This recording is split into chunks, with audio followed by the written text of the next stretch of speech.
Tema 4, el conflicto escolar. Aquí este tema es denso. Este tema es denso, lo que pasa es que vamos a ir a las partes importantes. Yo me quedaría, lo más importante de esta introducción sería que el conflicto no tiene por qué producir siempre una consecuencia negativa o estar asociada a violencia. El conflicto en sí mismo no es ni positivo ni negativo, es una parte neutral de la vida. El conflicto es una parte neutral de la vida. El conflicto debe percibirse como natural y necesario en nuestra vida personal e interpersonal, pero no se deben obviar las situaciones de violencia y catástrofe que pueden estar asociadas a los conflictos. Por consiguiente, hay que realizar esfuerzos para evitar y prevenir las graves consecuencias asociadas al conflicto que derivan de las situaciones conflictivas. De estas situaciones conflictivas, que lo que en sí buscamos es que estas situaciones conflictivas sean la génesis del cambio y del crecimiento. Todo conflicto se tiene que ver con una invitación al cambio y al crecimiento. ¿Qué causas tiene el conflicto? Que no suene, que no suene. O sea, ¿vale? Un poquito solo. Que, bueno, decir pues que la convivencia armónica en la escuela es importantísima. Por todo el sistema educativo tiene como objetivo promover el desarrollo positivo de los menores. Sin embargo, en la práctica hay muchos factores que van a promover existencia de conflictos o problemas que van a dificultar esta convivencia ideal y maravillosa. Estas causas y factores van a explicarse desde diversas teorías de la psicología social. Entonces, ¿qué nos dicen? ¿Qué causa nos va a decir? Pues nos va a decir que las dificultades y los conflictos en las escuelas se pueden deber a diversos factores, como por ejemplo que hay una tolerancia hacia la violencia como forma de resolver conflictos. Es decir, que se entiende que la única forma de resolver un conflicto es la violencia. Entonces se tolera esa violencia para resolver el conflicto porque se piensa que no hay otra forma de hacerlo. Entonces, para prevenir y promover la resolución positiva y pacífica de conflictos, los centros educativos deben sensibilizar a los estudiantes hacia esto, es decir, ¿no? Oye, que hay otras formas de solucionar los conflictos y no es la violencia la única. De hecho, se observa cómo los centros que toleran la violencia como forma de resolución de conflictos son los que presentan más conflictos negativos y conductas disruptivas. Entonces, en las escuelas que se tolera la resolución violenta de conflictos, vamos a ver también que hay más exclusión, discriminación, hay muchas actividades competitivas frente a las cooperativas, no se favorece el proceso de aprendizaje de habilidades sociales y estrategias de comunicación, no se efectúan espacios para promover la resolución pacífica de conflictos, no hay sensibilización hacia la violencia o el acoso escolar. Entonces la escuela debe crear espacios que promuevan la convivencia y la resolución positiva y pacífica de los conflictos. Y para ello necesitamos espacios donde eso se pueda promover, ¿vale? Entonces, si no hay espacios, es muy difícil que podamos promover una resolución positiva de los conflictos. ¿M? Hemos de crear espacios de ocio en los que todo el alumnado pueda disfrutar y relacionarse de forma positiva. Por ello, diversificamos los recreos, fomentamos la participación, colaboración, a través de asambleas, actividades cooperativas, programas de integración, etcétera. También puede ser que haya incompatibilidad de intereses, de necesidades, de preferencias, de valores, de creencias. En este caso, esto me refiero a ese es uno de los motivos que se producen dificultades y conflictos en la escuela. Hemos dicho tolerancia a la violencia como forma de resolver conflictos y es crear espacios para promover la convivencia y la incompatibilidad de intereses. También puede ser otro factor que va a promover el conflicto, que hay incompatibilidad de intereses, de necesidades, de preferencias, de valores, de creencias. En este caso, se van a producir conflictos debido a que hay incompatibilidad de los intereses de los diferentes miembros de la comunidad educativa, tanto intereses como materiales como inmateriales. Por ejemplo, uno recibe un premio de literatura y el resto no lo reciben. Y hay dos niños que quieren el mismo libro de la biblioteca, o sea, cosas así, ¿no? Entonces, esto va a producir conflictos cuando existen valores y creencias que son totalmente incompatibles. Otro de los motivos que va a provocar el conflicto es la percepción negativa del profesor y las actitudes hacia la autoridad. La escuela es un lugar en que los menores comienzan a establecer actitudes hacia la autoridad. El profesorado es una de las figuras de autoridad principales de la infancia y la adolescencia. Por ello es importante que en la escuela el alumnado aprenda a respetar la autoridad y las normas desde un estilo democrático. Y la participación de toda la comunidad educativa en la elaboración de las normas, sanciones, métodos de resolución de conflictos, va a promover una convivencia democrática e inclusiva. Por el contrario, utilización del estilo autoritario en la creación de normas va a dificultar la aceptación intrínseca de las normas y modelos de resolución positiva de conflictos. Características personales y familiares del alumnado también van a influir muchísimo. Nos dicen algunos autores que pueden existir factores personales y familiares que pueden promover la resolución de conflictos a través de la violencia, como puede ser que el alumnado esté desmotivado, haya fracaso escolar, creencia de que todo vale para legitimar la violencia, el alumnado no es capaz de responsabilizarse de sus acciones, falta de empatía, hay mucha impulsividad, baja tolerancia a la frustración, tendencia a engañar y manipular, baja autoestima, estilo de socialización familiar basado en el castigo, la permisividad, estilo de comunicación agresivo, violencia en el seno familiar, falta de empatía, falta de afecto. Bueno, que vamos aquí muchas cosas que son características muy personales del alumnado, basadas también quizás en las de su familia, que van a provocar el origen de estas dificultades. Y luego, por último, tendríamos el clima escolar negativo en sí, que se ha relacionado con conductas violentas y disruptivas.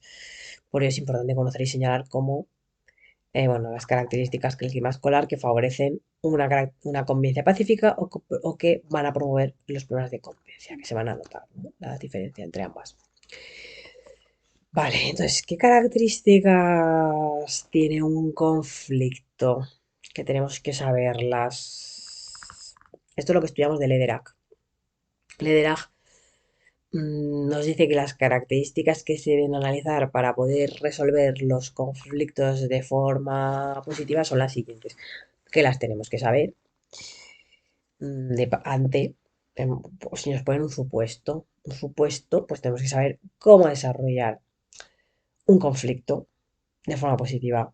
Entonces, ya sabiendo un poco por dónde iba la idea esta de Lederach, pues ya sabemos que si nos plantan un supuesto y nos dicen, pues que digamos las características para poder resolver el conflicto de forma positiva, pues según el modelo de Lederach, pues va a empezar, vamos a decir, personas implicadas en el conflicto.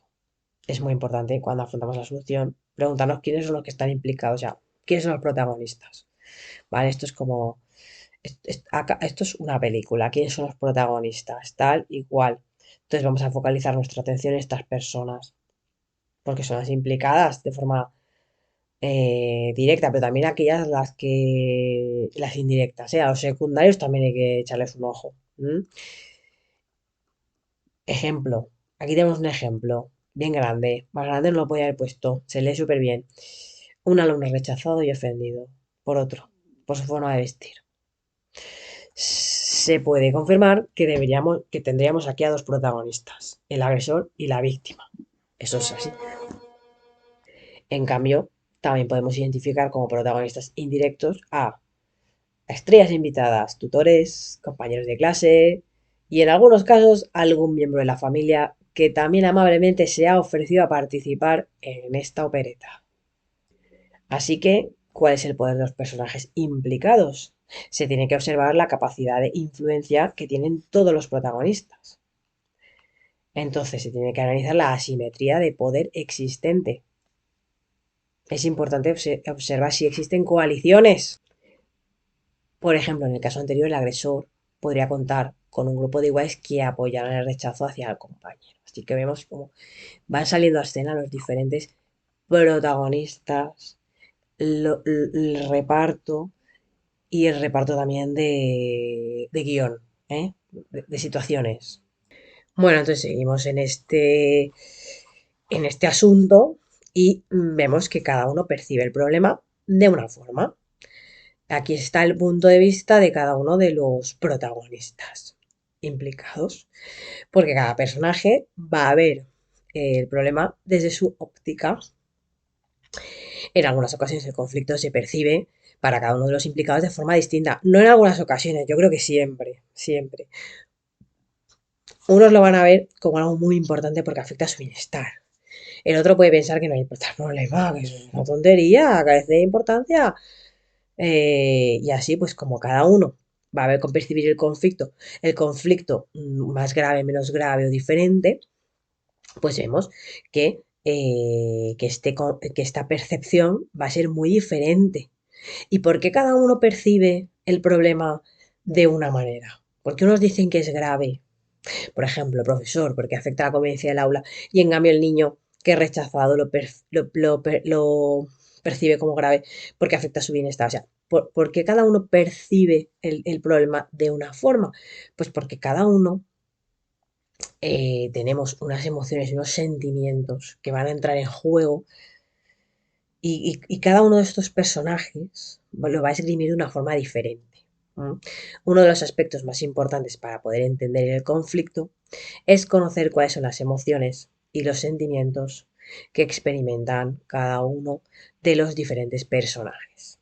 Por ejemplo, el niño que es rechazado puede sentir tristeza, puede sentir miedo, puede sentir angustia. Pero en cambio, el niño que rechaza a lo mejor está sintiendo rabia y enojo, ¿no? Entonces, desde la perspectiva de los sentimientos, podemos obtener mucha información para poder lograr que cada parte se exprese y comprenda mejor al otro. Es decir, saca lo que llevas dentro. O sea, ya hemos dicho, en el punto número uno, estábamos diciendo eh, los protagonistas del conflicto. En el 2 es el poder de cada uno de estos personajes implicados.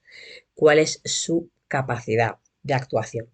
En el 3 es cómo percibimos cada uno de los problemas más graves, menos graves, tal. Y en el 4 ya entran ahí las emociones y los sentimientos, que son muy importantes para realmente llegar a entender la génesis de este conflicto. Entonces han de sacar lo que llevan dentro para que cada uno realmente pueda entender al otro.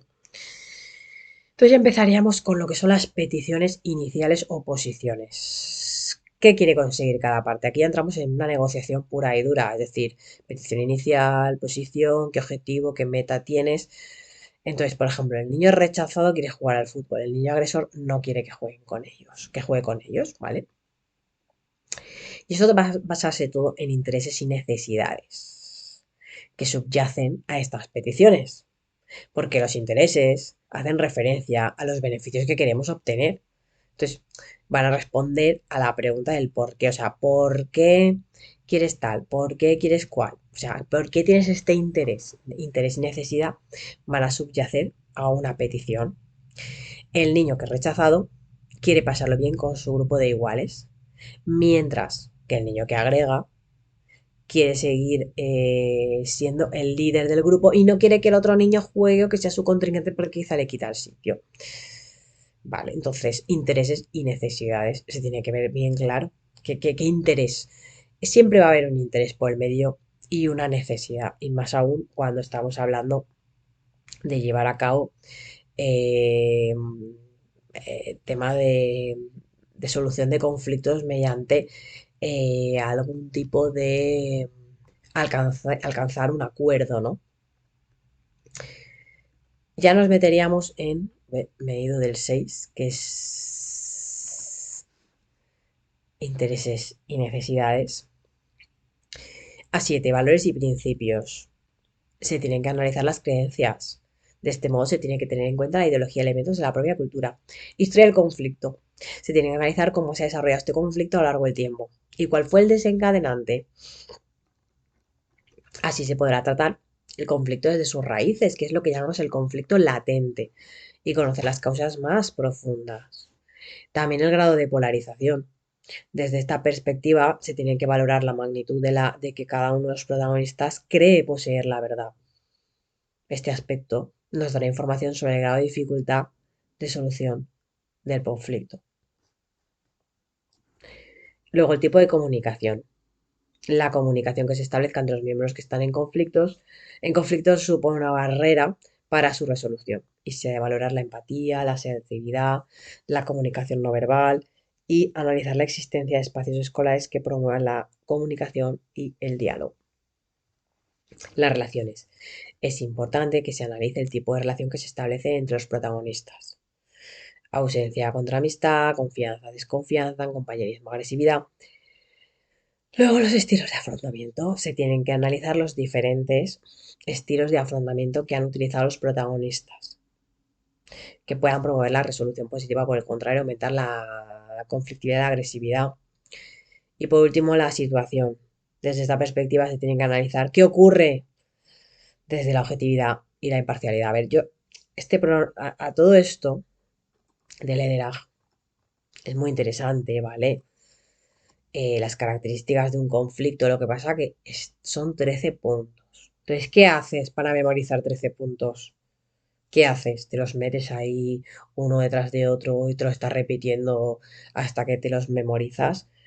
Siempre se te escapará alguno, es que son 13, es que no es poca cosa, así que lo mejor es visualizarlo y aunque no seas capaz de decir los 13, porque a lo mejor no llegas a decir los 13, pero te quedas en 10 o te quedas en 8, pero lo haces de una forma muy digna y estás desarrollándolo si nos ponen un supuesto. Si te ponen un supuesto de, por ejemplo, se ha producido un conflicto en el centro educativo tal. Entonces, vamos a ver cómo solucionar este conflicto. Entonces, ¿qué carácter? Que si tienes que nombrar las características para de cara a un supuesto, pues empezar sabiendo a modo como si fuera de una película, decir, pues cuáles son estas características que Lederach nos apunta, que son las básicas. Pues primero, ¿quiénes son los implicados? O sea, ¿quiénes? Es la pregunta principal. Los protagonistas.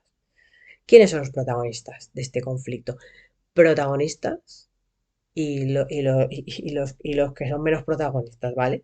Los que también forman parte del reparto. Los secundarios. ¿Quiénes son los protagonistas y quiénes son los secundarios? Luego, ¿qué poder tiene cada uno de estos protagonistas y personajes implicados? ¿Qué poder tienen? Son personajes poderosos, tienen capacidad de influenciar frente a los demás, no la tienen, así que punto número uno, ¿quiénes son los protagonistas y los secundarios?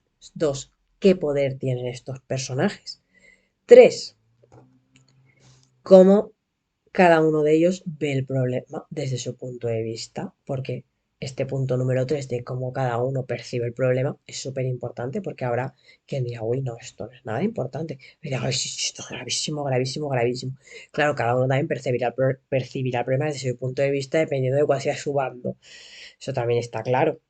Porque aquí entramos en el punto número 4 que son las emociones y los sentimientos para poder entender el conflicto, que es conocer las emociones y los sentimientos de cada uno de los diversos personajes. No nos basemos solo en este es el bueno y este es el malo, sino rasquemos un poco más y vayamos a ver qué emociones y qué sentimientos le están llevando a cada uno a actuar como lo hizo. Y entonces ahí podremos empezar a iniciar algún tipo de negociación. Y esta negociación empezará basándose en peticiones iniciales o las posiciones, es decir, qué queremos conseguir cada parte. Empezamos con las peticiones, con los intereses, las intereses y necesidades de cada uno. También tendrá que ver con los valores y los principios de cada cual, ¿vale? De la ideología. Entonces, este punto, quizá el de 5, 6 y 7, que es petición inicial, interés, necesidad y valores y principios, tendrá mucho que ver con lo que sería una negociación, ¿vale? O sea, yo hasta el 4 para mí es la presentación del conflicto. Para mí hasta el 4 sería la presentación de lo que está pasando, de la historia. ¿Quiénes son los protagonistas? ¿Qué poder tienen cada uno de ellos? ¿Cómo ve cada uno desde su punto de vista el problema? Y qué emociones le surgen a la hora de ver y percibir. Esto está muy vinculado, sé cómo lo percibo y qué emociones me surgen. En cambio, la 5, la 6 y la 7 ya entraríamos, digamos, en un apartado más negociativo, en cuál es mi petición inicial a la posición, o sea, yo por qué parto de este punto, qué interés tengo, qué busco, qué necesidad quiero cubrir.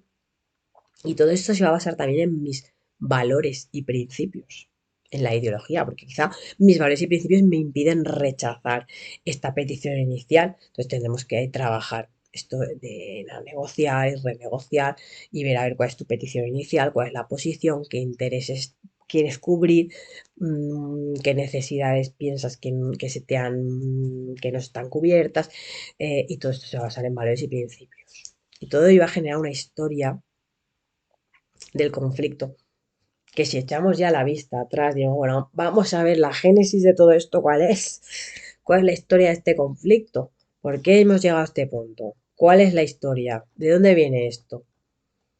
Entonces, dependiendo del atrás que venga y lo grave que haya sido, veremos el grado de polarización de las raíces de este conflicto, veremos el grado de polarización. Y una vez ya sepamos esto, la historia del conflicto y el grado de polarización, ya podremos empezar a hacer una comunicación entre los miembros del conflicto, unas relaciones, un estilo de afrontamiento, y esto ya será, digamos, ya alcanzar una solución por medio de la comunicación, por medio de las relaciones de los protagonistas y utilizando determinados estilos de afrontamiento, ¿vale? Y todo ello pues llegamos al punto de la situación. Desde esta perspectiva se tiene que analizar lo que ocurre desde la objetividad y la imparcialidad, que es lo más importante, ¿vale? Así que es un poco largo, pero un poco más o menos lo vamos entendiendo, ¿no? Si lo vemos desde este punto de vista, incluso podríamos hacer un esquema más sencillo basándonos en esto. Vale, entonces, tipos de conflicto escolar. Una vez se han especificado, una vez se han especificado las diferentes características del conflicto, hay que conocer, este es el 14, o sea, esto sigue lo de Ledra, qué tipos de conflicto pueden producirse en un sistema educativo. Como apunta Calvo, pueden existir diversos conflictos escolares que atenten y dañen la convivencia del centro educativo, ¿vale? Y tendremos pues conductas al rechazo al aprendizaje, comportamiento de trato inadecuado, conductas disruptivas y conductas agresivas, ¿vale? Tipos de conflicto escolar, que esto sí que lo tengo marcadísimo como súper, súper, súper importante, porque hay que saber las tipologías que puede tener un conflicto, que esto es otra clasificación de los tipos de conflicto, teniendo en cuenta el clima de inseguridad en el centro educativo, la violencia sufrida por el alumnado, los conflictos entre adultos y el comportamiento antisocial del alumnado. O sea, otro tipo de conflicto escolar. Aquí les vamos a ver qué son estos. O sea, habrá otro tipo de conflicto, otra tipología respecto al conflicto, que está basado en esto que acabo de decir. Pruebas de seguridad, que el centro escolar promueve un clima inseguro, violencia sufrida por el alumnado, conflictos entre alumnos y comportamiento antisocial. Luego tenemos la indisciplina, que son insultos, malas contestaciones, falta de respeto, pintadas, grafitis, absentismo de sección escolar, fraude, que son no respetar las normas de actividades o exámenes, acoso sexual, violencia hacia el profesorado o al personal del centro, violencia psicológica hacia los iguales, acoso entre iguales. Ahora veremos lo del acoso en concreto. Pero entonces, tipos de conflicto. Realmente estamos todo el rato dando lo mismo. O sea, problemas de seguridad, violencia, conflictos entre adultos y comportamiento antisocial. En el tema del acoso, el acoso escolar hace referencia a conductas de violencia física y psicológica que se producen entre el alumnado de forma reiterada y provocando un claro desequilibrio de poder y relación de dominio-sumisión de víctima-agresor. Esto tiene que estar claro, ¿eh? Que para que se haya acoso tiene que ser una conducta de violencia física y psicológica entre el alumnado que sea de forma reiterada y provocando un desequilibrio de poder y relación de dominio-sumisión entre víctima y agresor. Esto es tanto para el bullying como el ciberbullying, ¿eh? Para el acoso como el ciberacoso. Entonces, puede darse, en el acoso puede haber violencia verbal, violencia relacional y violencia física. Este tipo de acoso, el verbal, hace referencia a conductas verbales que humillan, discriminan, dañan. Insultos, amenazas, humillaciones, sobrenombres despectivos, contar secretos, contar rumores, esto es violencia verbal. Violencia relacional, rechazo y exclusión social reiterada de unos alumnos hacia otros. Se pueden diferenciar conductas violentas directas, excluir directamente al compañero o no hablarle, ignorarle. Violencia física engloba los comportamientos que dañan físicamente a la víctima de forma repetitiva. Se pueden diferenciar conductas directas como pegar, empujar, dar puñetazos y conductas indirectas como por ejemplo robar objetos. Formas de resolución positiva de conflictos. ¿Cómo podríamos hacerlo? Que es lo que nos interesa al fin y al cabo. Esto nos es interesante de cara al tipo test. Pues, ¿qué tres paradigmas pedagógicos tenemos sobre el tratamiento del conflicto? Tenemos una visión tecnocrática positivista, la visión hermenéutica interpretativa y la perspectiva crítica, que os suenen los nombres.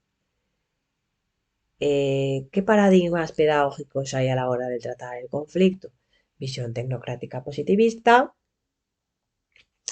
hermenéutica interpretativa y crítica. La tecnocrática positivista es que frente a la visión negativa del conflicto, eh, que bueno, se entiende que el conflicto dificulta el correcto funcionamiento del sistema educativo, impide conseguir objetivos académicos. Por siguiente, se tiene que estudiar las causas del conflicto para evitar que éstas se produzcan y que aparezcan situaciones conflictivas que puedan generar, aunque se resuelvan luego, problemas. Así, el equipo directivo deberá prevenir, controlar, erradicar los conflictos.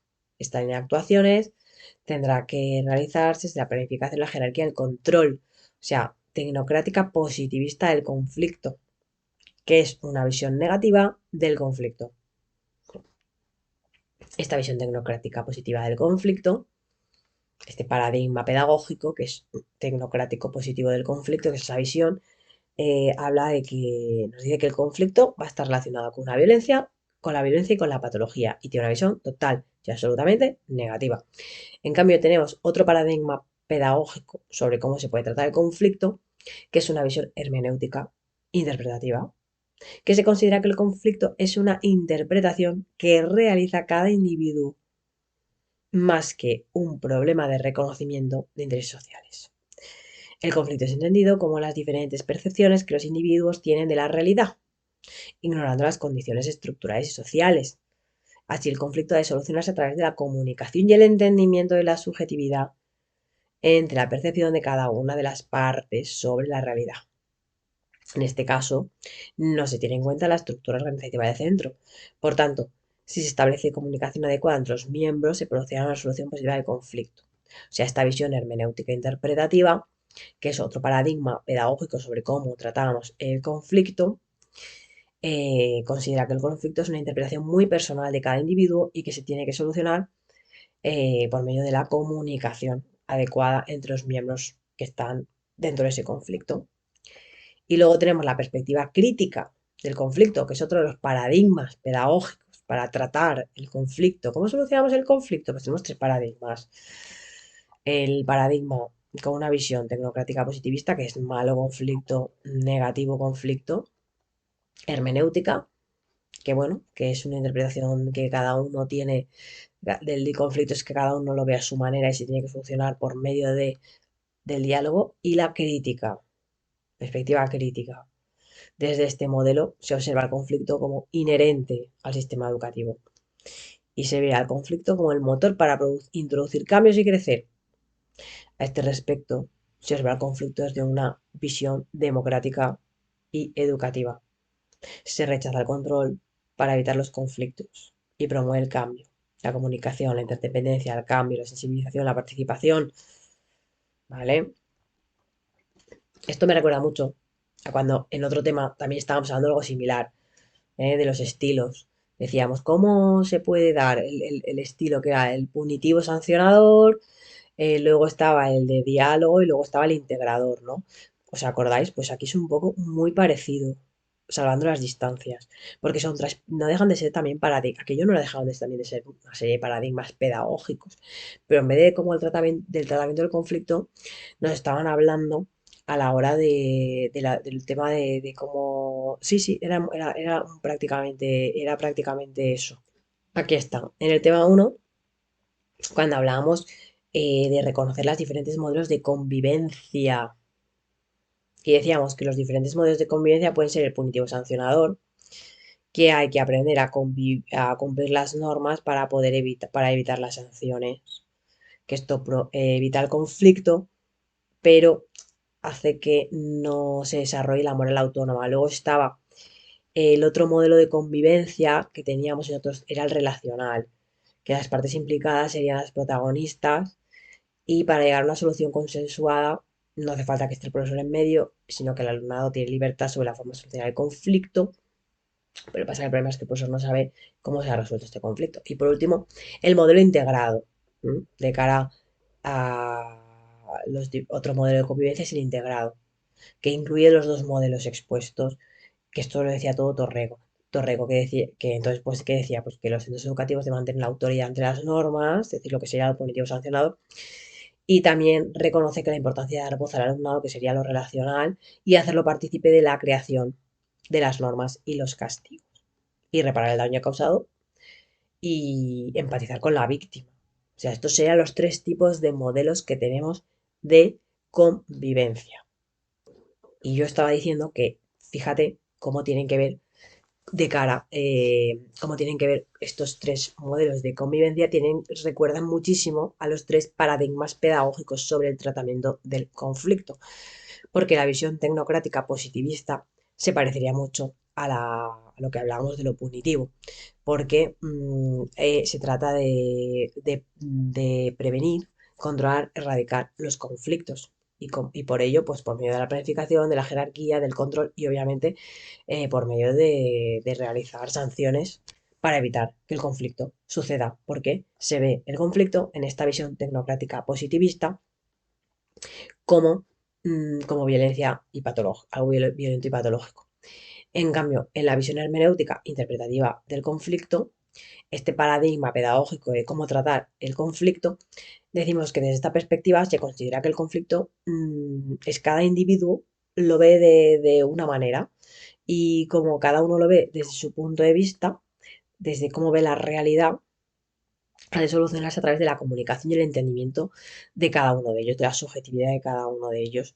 Entonces no se va a tener en cuenta la estructura organizativa del centro, sino una comunicación adecuada entre los miembros en conflicto. Y así se producirá una resolución positiva del conflicto. Es la visión hermenéutica e interpretativa del conflicto, que es esto que teníamos aquí, que es lo relacional. Las partes implicadas eran las protagonistas, deberán dialogar y libertad a la hora de solucionar el conflicto. ¿Lo entendemos? Y por último, la perspectiva crítica del conflicto, de cara a cómo podríamos tratar el conflicto, se observa el conflicto como inherente al sistema educativo, esa está ahí y como no hay que aceptarlo. Y tenemos que tener una visión democrática y educativa. Entonces hemos de rechazar el control absoluto para evitar conflictos, pero no vas a poder hacerlo, como propone la primera parte, pero al mismo tiempo también tenemos que sensibilizar y hacer que todos los agentes participen y hay que hacer un afrontamiento positivo del conflicto desde la visión crítica, desde la visión crítica. Así que esta perspectiva crítica del conflicto iría muy relacionada a este modelo integrado, que es incluir los dos modelos, ¿vale? Y fijaros que esto estamos hablando de los diferentes modelos de convivencia. Y aquí, en cambio, en este tema 4 nos están hablando de los paradigmas pedagógicos sobre cómo tratar un conflicto. Pero en sí, me da igual que estés hablando de cómo tratar un conflicto o cómo realizar la convivencia, vamos a ver que en sí se basan en lo mismo. ¿Vale? Estos tres están aquí.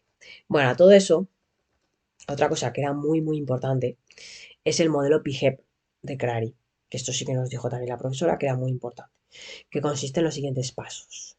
El modelo PIGEP, PIGEP, PIGEP por esto, se llama PIGEP por esto, P-I-G-E-P,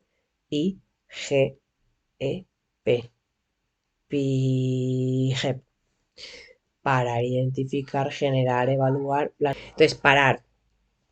Cuando hay malestar o enfado, no hay que parar. Hay que detenerse a pensar lo que vas a decir. Te callas. No te dejas llevar por el impulso. Parar.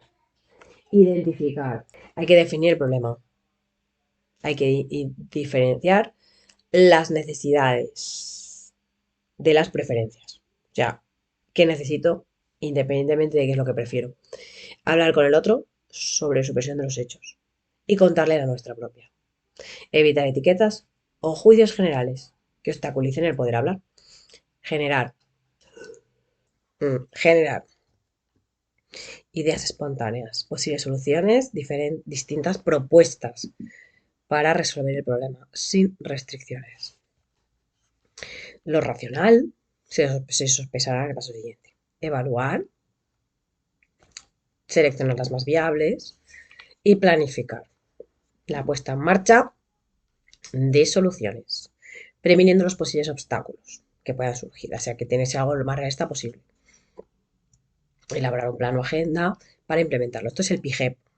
Parar, identificar, generar, evaluar y planificar. Un poco esto hay que memorizarlo, porque se entiende, o sea, primero paro, luego me doy cuenta, luego genero ideas, evalúo las ideas que para seleccionar la más viable y luego planifico cómo ponerlo o implementarlo.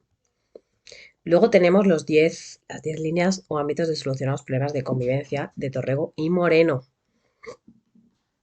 que son estas.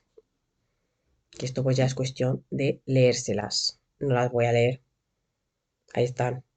Stop y se leen. Más que nada porque son muy largas. Y sobre todo lo que hizo interés fue este. Y este. Lo del liderazgo.